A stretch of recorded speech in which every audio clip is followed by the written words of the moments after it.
자, 그 변호사 다시 한번 등장합니다. 오늘 헌법재판소 벌어졌던 일인데 오늘 그 변호사는 계속 기도한 모습을 봤습니다. 영상 먼저 보면서 서석구 변호사에게 계속 이어가 보겠습니다.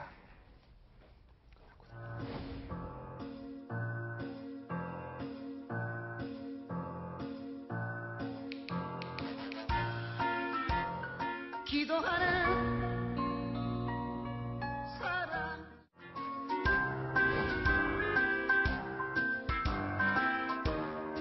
기도하는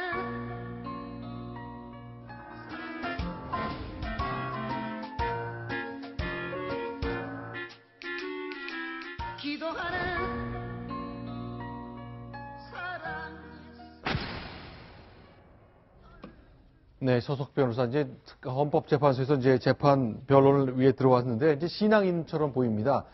자신의 간절함 때문이겠지만 번번이 이제 기도하는 모습이 이제 카메라에 잡혔는데 보통 변호사들이 법정에서 저런 경우가 좀 있습니까?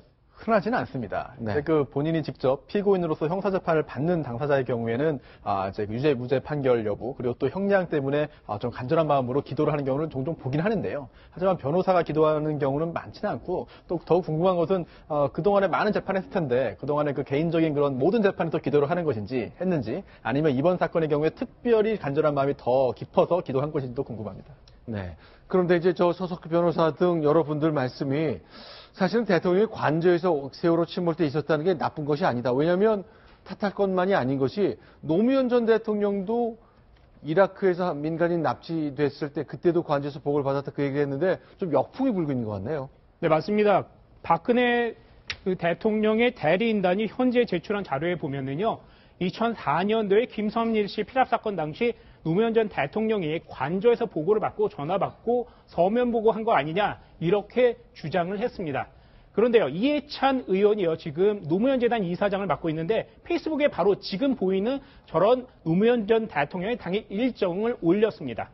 네, 지금 보니까 좀 빼곡한 것들 이제 화면에 잘 안 보일 텐데요. 그러나 여기 보니까 새벽 1시 10분부터 13분까지 3분 동안 전화 지시했다, 관저에서 했다는 건데 새벽 1시라 이거죠. 급박한 상황이라는 얘기였습니다. 네, 그렇게 늦은 시간에도 노 전 대통령이 전화를 받아가면서 관저에서 지시를 내렸다, 보고도 받았다, 이런 내용을 얘기하고 있는 거고요. 네. 주간에는요, 일종의 출근을 해서 관저에 있지는 않았습니다. 자, 이게 딱 한 가지로 간단하게 요약을 할 수가 있습니다. 박근혜 대통령은 관저에서만 일을 했느냐, 이런 비판을 받고 있는 것이고요. 네. 이해찬 의원이 밝힌 노무현 전 대통령 경우에는 나는 심야 시간에도 관저에서도 일을 했다. 네. 이런 차이가 있는 겁니다. 네. 어떤 사람은 그 업무동에서 일을 하다가 심야 시간, 새벽 이럴 때도 일어나서 관저에서도 일을 했고, 또 어떤 대통령은 집무실에는 안 나가고 오로지 관저에서만 일을 한 것 아니냐, 이런 비판이 있는데, 네. 같이 관저에서 근무했다고 해서 이렇게 똑같은 잣대로 보겠다라고 이야기를 하면은 이렇게 역풍을 맞는 수가 있는 거죠.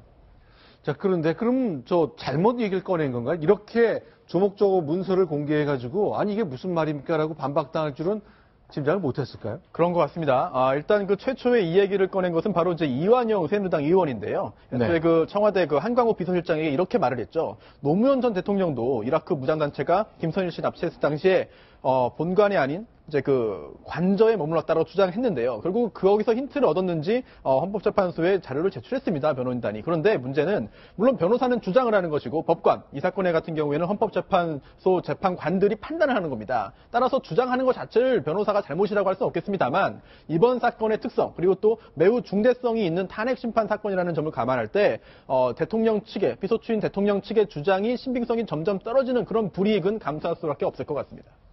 네. 자, 그러면 왜 그런 걸까요? 사실은 이제 너무너무 자연스러운 일이죠. 자국민이 해외에 납치돼서 게다가 무장 테러 단체였고 그 사람들은 이제 뭐 그 과거에도 큰 칼로 사람의 목을 참수하는 것들을 영상도 공개하고 그랬던 단체잖아요. 그렇습니다. 그 노무현 전 대통령이 오늘 그 공개된 노무현 전 대통령의 일정을 보면 아침을 누구랑 먹으면서 대책회의를 했고 점심은 또 누구랑 먹었으며 국무회의 때는 누가 참석했고 수석 비서관회의 때는 또 누구누구와 이야기를 했고 이런 일정들이 빼곡히 적혀 있습니다. 네. 반면에 박근혜 대통령이 지금 제시하는 본인의 그 당일 세월호 참사 4월 16일 당일 일정을 보면 도대체 누구랑 무엇을 했는지 전혀 알 길이 없거든요. 네. 그리고 관저에만 머물러 있었고 업무동에 나오지 않았고 비서관 회의도 하지 않았고 국무회의도 하지 않았고 도대체 어떤 일정을 혼자서 소화를 했는지 알 수가 없기 때문에 헌재에서 계속해서 주문을 하고 있는데도 답을 내놓지 않고 있는 겁니다. 네, 이 숫자에서 노무현 전 대통령의 당시 2004년 당시의 모습 보면 차이가 있는 것이 이 기록인데요. 몇 분에 시작해서 몇 분에 끝났다가 있거든요. 그러나 이번에 청와대가 공개해 보니까 몇 분의 보고가 있었다만 있지 그 보고가 얼마나 지속됐는지는 하나도 없거든요. 그러다 보니까 헌법재판소에서도 계속해서 구체적으로 자료를 보완해서 내라라는 요구를 하고 있고요. 과연 대통령 측에서 어떻게 보완해서 언제 제출할지 굉장히 주목되고 있습니다. 자, 이제 헌법재판소가 이례적으로 고강도로 소명하라 얘기하고 있습니다. 이제 청와대가 반응을 해야 될 때입니다.